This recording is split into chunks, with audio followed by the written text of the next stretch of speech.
L'humanité tout entière a célébré ce mercredi 24 octobre la journée des Nations Unies.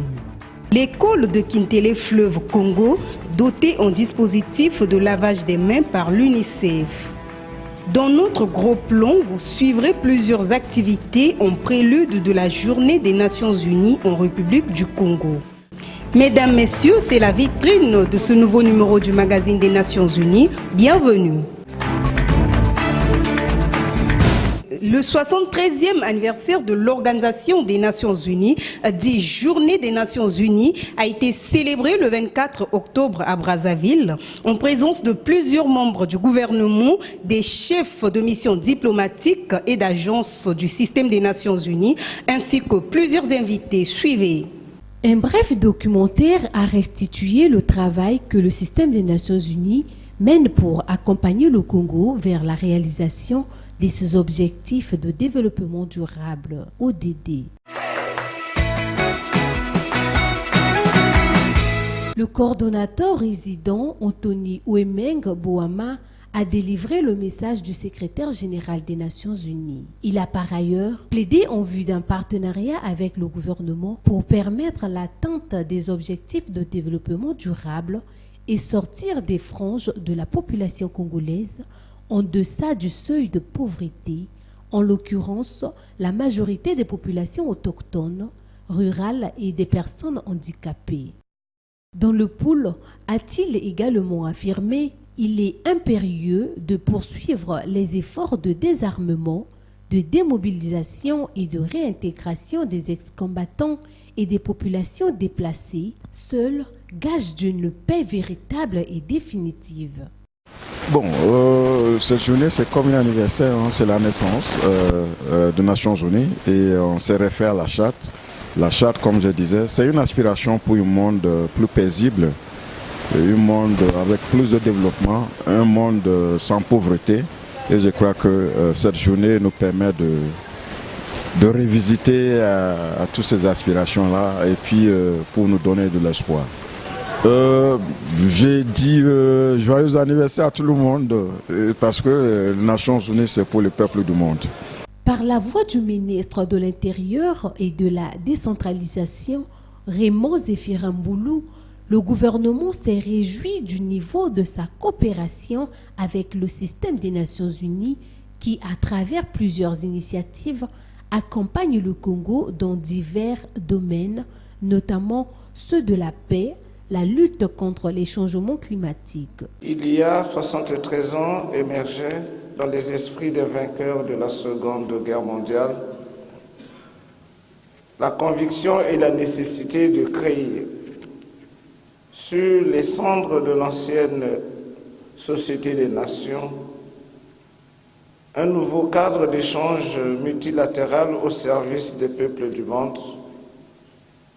Il s'agissait d'instaurer un nouvel ordre mondial fondé sur la solidarité et la coopération internationale susceptible de garantir une paix pérenne.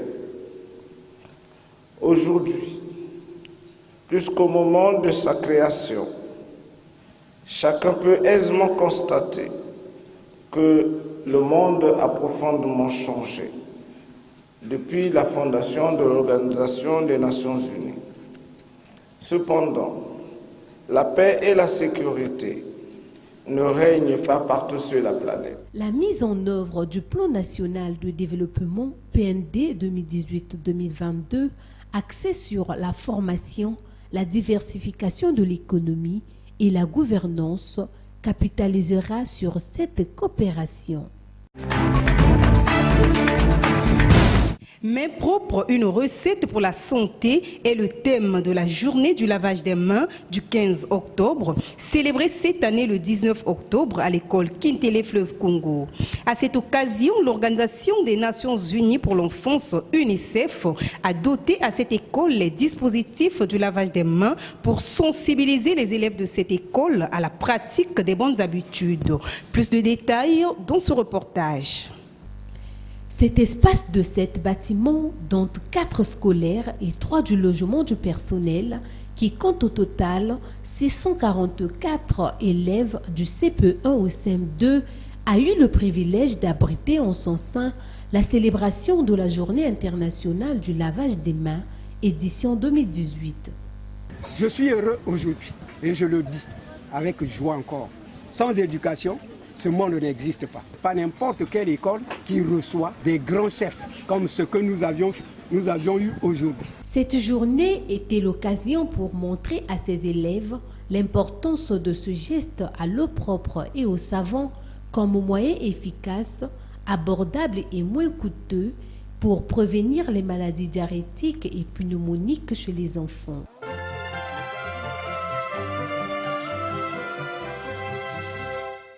Après avoir fait un geste de don au dispositif de lavage des mains, les agents de l'UNICEF, le directeur de l'enseignement primaire, secondaire et de l'alphabétisation, ainsi que les élèves ont procédé à la démonstration de la pratique de lavage des mains, question pour ces derniers de s'habituer avec ces bijoux reçus.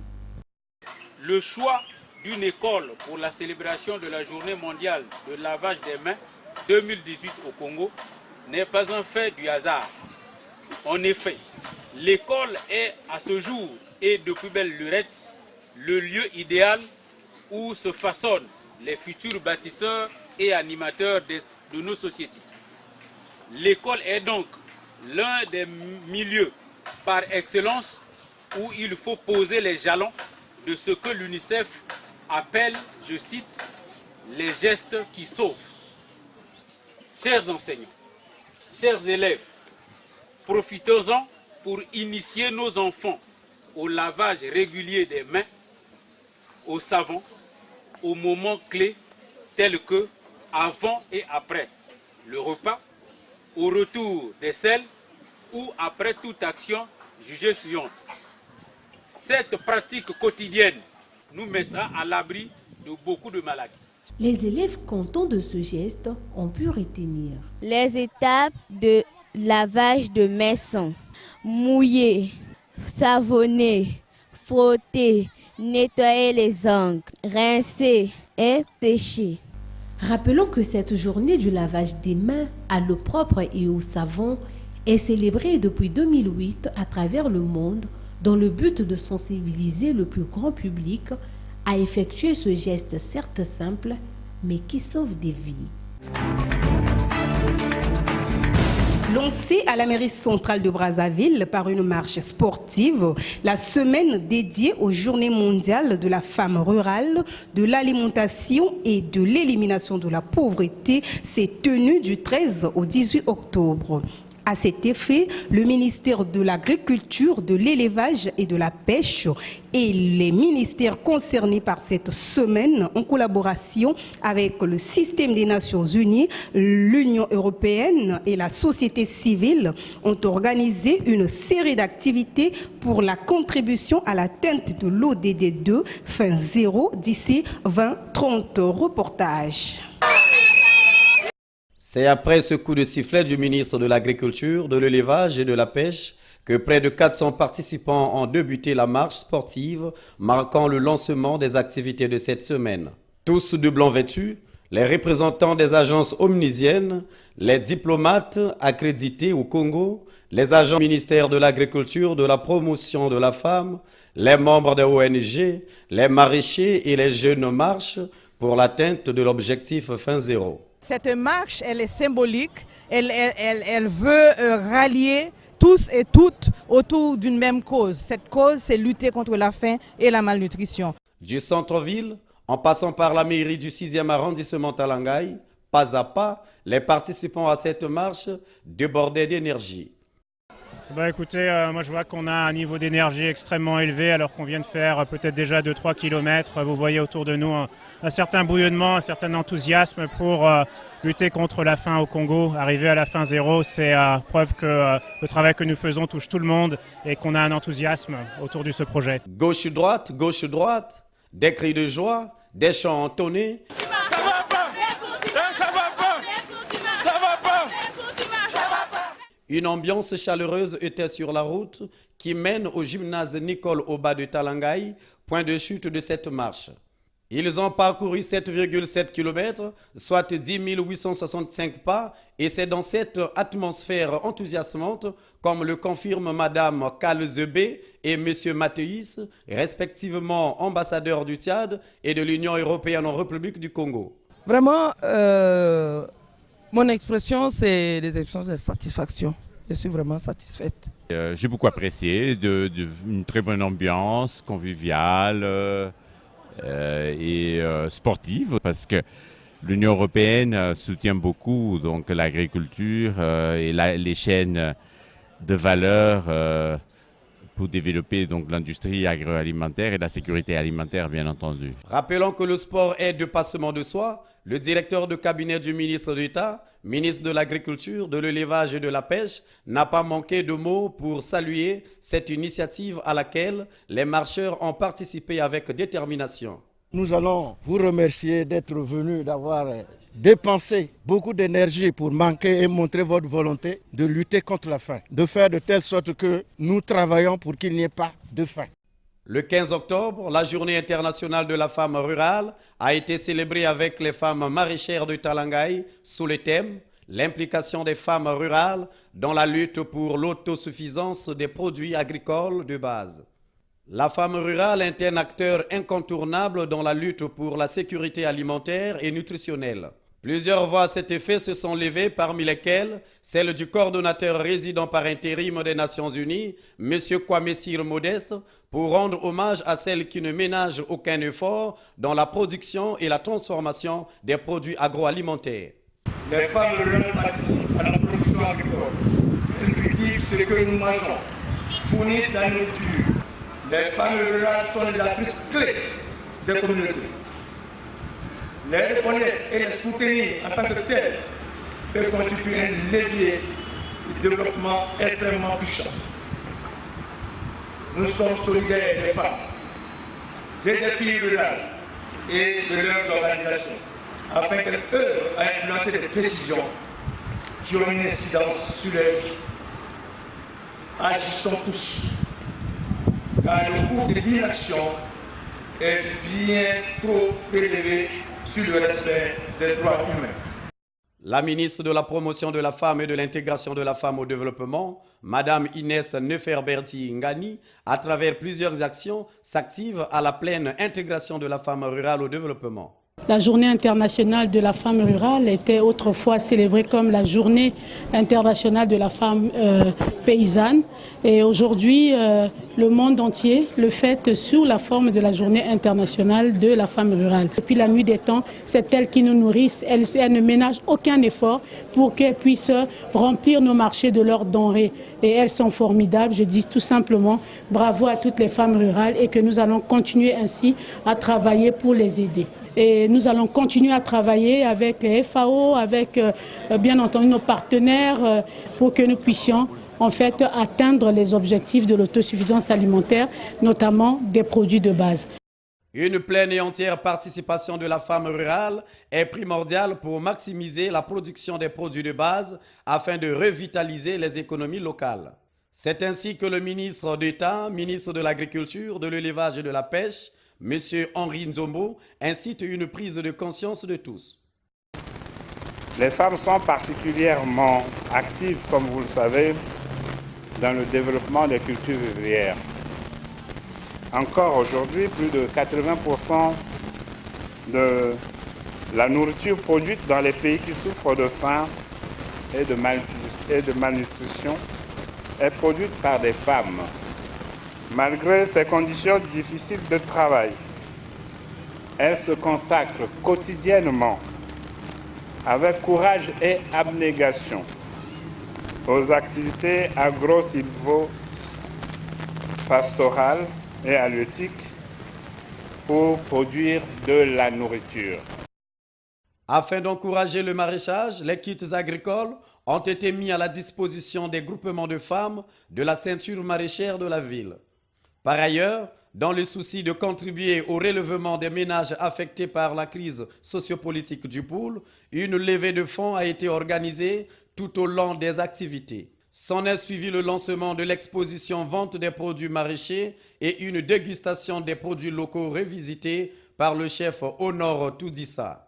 Heureuses, les maraîchères se sont exprimées devant notre micro. Depuis que nous avons commencé, on n'a jamais reçu un don comme ça. C'est notre jour, nous sommes heureux avec la célébration de la journée mondiale de la femme rurale. Nous avons les gâteaux faits avec la farine de manioc mélangée avec les courgettes, des gâteaux faits à base de la farine de manioc mélangée avec le sakasaka, les tubercules. Il y a aussi les gâteaux aussi faits avec le chocolat, mélangés toujours tout à base de la farine de manioc. Tous les gâteaux que vous voyez là, c'est fait à base de la farine de manioc. D'intégrer le rang pour que tous aillent bien. Je dis merci à la FAO qui a organisé cette journée et à l'Union européenne. Le 16 octobre, date de la célébration de la 38e édition de la Journée mondiale de l'alimentation, commémore la création de l'Organisation des Nations Unies pour l'alimentation et l'agriculture. En effet, l'objectif général de cette célébration est de sensibiliser et de promouvoir les actions en faveur des populations qui souffrent de faim, ainsi que les nécessités de garantir la sécurité alimentaire et les régimes nutritifs pour tous. Le PND 2018-2022, qui est le cadre d'exécution de la politique gouvernementale en matière agricole, assigne à l'agriculture deux missions stratégiques de sécurité alimentaire et nutritionnelle, de diversification de l'économie et de moteur d'une croissance inclusive durable. Pour pouvoir préserver et mettre en valeur les espaces qui devraient nous permettre de développer l'agriculture urbaine et périurbaine, qui deviennent un axe spécial de la politique agricole du gouvernement. En adéquation avec le mot d'ordre de la faim zéro en 2030, c'est possible. En République du Congo, cette journée a été commémorée sur le thème « Agissons pour l'avenir, préservant nos ceintures maraîchères urbaines ». La faim zéro implique aussi d'agir ensemble pour garantir que partout sur la planète, tous aient accès à une alimentation sûre, saine et nutritive, en adoptant un mode de vie plus durable, en travaillant main dans la main et en partageant le savoir-faire afin de changer le monde pour le mieux. Sylvain Dangui, président des maraîchers de Talangaï, a saisi cette opportunité pour faire le plaidoyer de cette ceinture maraîchère qui subit des pressions constantes et tend à disparaître. La ceinture maraîchère de Talangaï mesurait plus de 30 hectares. Aujourd'hui, il ne nous reste que 3 hectares. Sur 600 maraîchers, 20 ont été installés à Ntsongi et 580 étaient abandonnés à leur triste sort. Une journée de joie pour la FAO, mais aussi pour toutes les autres agences onusiennes, à en croire la représentante de cette organisation, Madame Suze Percy Philippini. Je pense que c'était important de saisir cette occasion pour rappeler l'importance de l'agriculture dans la vie des gens, de dire que l'agriculture, c'est pas seulement produire, mais l'agriculture, c'est travailler sur toute la chaîne. On veut une filière, comme on dit, on va de la fourche à la fourchette. Et c'est aussi de dire au Congo, une population qui est jeune, que les jeunes ont toute leur place dans l'agriculture. L'agriculture peut ouvrir les débouchés pour les jeunes.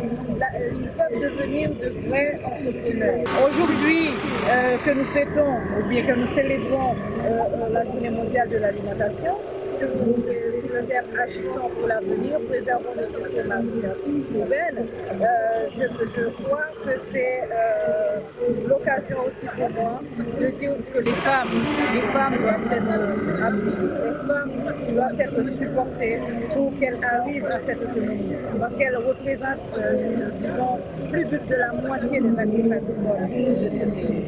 Beaucoup reste encore à faire, car le tas de l'insécurité alimentaire dans le monde a gagné du terrain.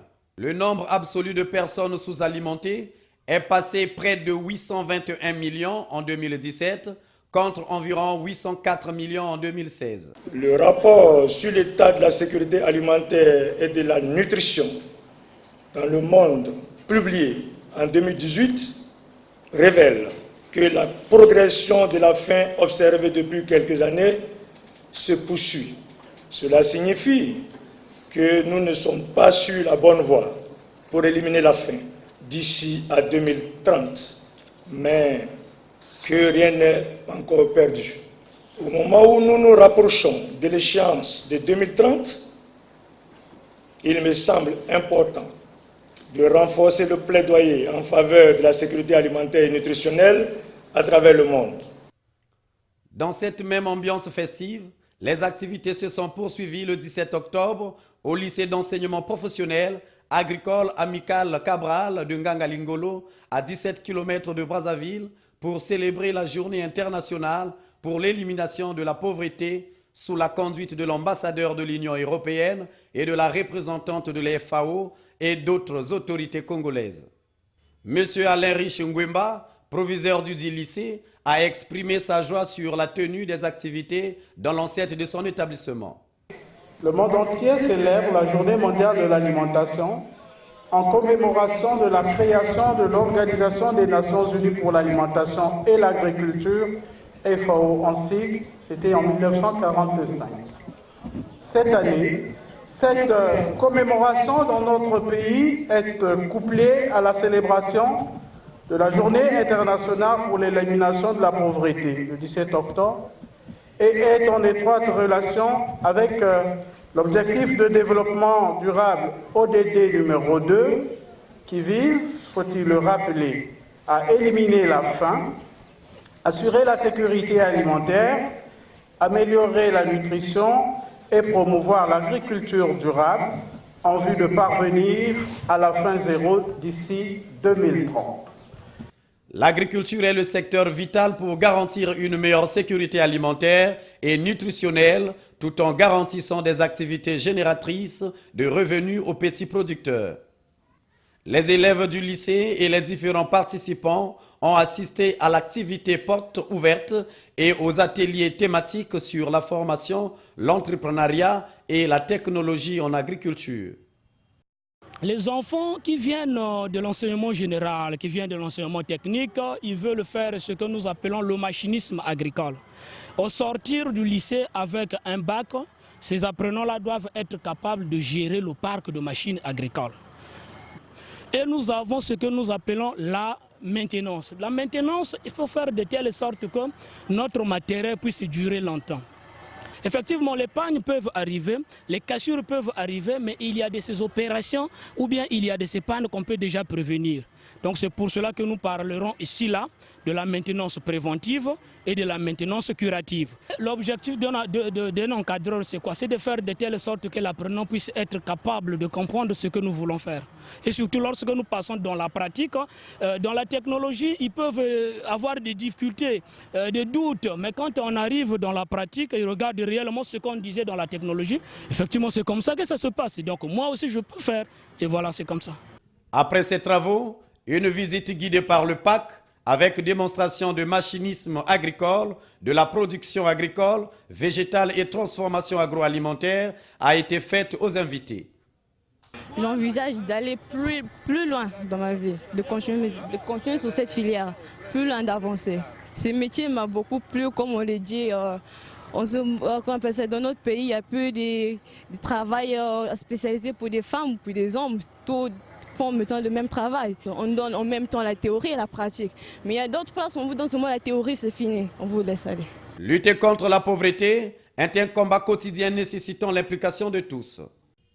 Commencée par une marche ambiante, cette série d'activités a pris fin par une pluie abondante, symbole de bénédiction. À présent, je vous propose de suivre cette découverte.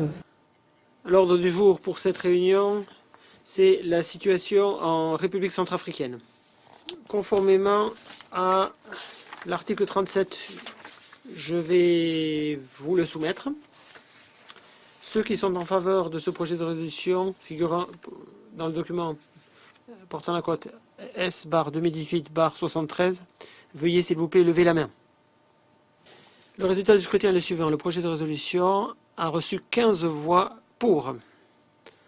Le projet de résolution est donc adopté à l'unanimité. Il portera la cote 23, enfin là, il s'agirait donc du projet de résolution 2399. Je vais maintenant donner la parole aux membres du Conseil qui désirent faire des déclarations après le vote. Et je donne maintenant la parole aux représentants de la France, s'il vous plaît.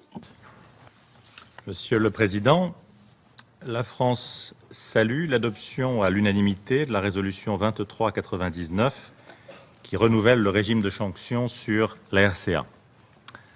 Après l'adoption de la résolution 2387, renouvelant le mandat de la MINUSCA en novembre dernier, cette résolution est un nouveau signe de toute l'attention que porte le Conseil à la situation en RCA.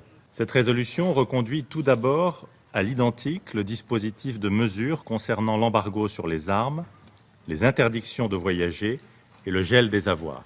Il apparaît absolument indispensable que tous les États membres conjuguent leurs efforts pour respecter pleinement le régime des sanctions afin qu'il soit mis en œuvre efficacement au service de la paix en RCA. Je remercie le représentant de la France pour sa déclaration. Et je donne maintenant la parole au représentant de la Côte d'Ivoire, s'il vous plaît. Merci, Monsieur le Président. À la lumière des nombreux défis qui restent à relever, le renouvellement du régime de sanctions à l'égard de la République centrafricaine apparaît largement justifié. En effet, les efforts liés au rétablissement progressif de l'autorité de l'État sur l'ensemble du territoire sont amenuisés par l'activité déstabilisatrice des groupes armés qui impactent négativement le processus de paix et de réconciliation en cours en République centrafricaine. La présente résolution vise à instaurer un équilibre entre la nécessité d'encourager les efforts de l'État centrafricain à assurer ses fonctions régaliennes sur l'ensemble du territoire et l'exigence de mettre en dehors d'état de nuire des groupes armés dont la capacité de nuisance n'est plus à démontrer. Les sanctions à elles seules ne résoudront pas la crise en RCA et nous appelons à tous les partis impliqués à s'engager dans le processus de paix dans le cadre de l'initiative africaine. En renouvelant le régime de sanctions par la résolution que nous avons adoptée aujourd'hui, le Conseil de sécurité envoie un message fort en faveur de la paix. Merci de votre attention. Je remercie la représentante des Pays-Bas pour sa déclaration. Il n'y a pas d'autres noms inscrits sur ma liste d'orateurs. La séance est donc levée. Merci. C'est la fin de ce magazine, nos chers téléspectateurs. Nous sommes très heureux de vous savoir nombreux à suivre ce magazine. Je vous donne rendez-vous le samedi prochain. D'ici là, portez-vous bien.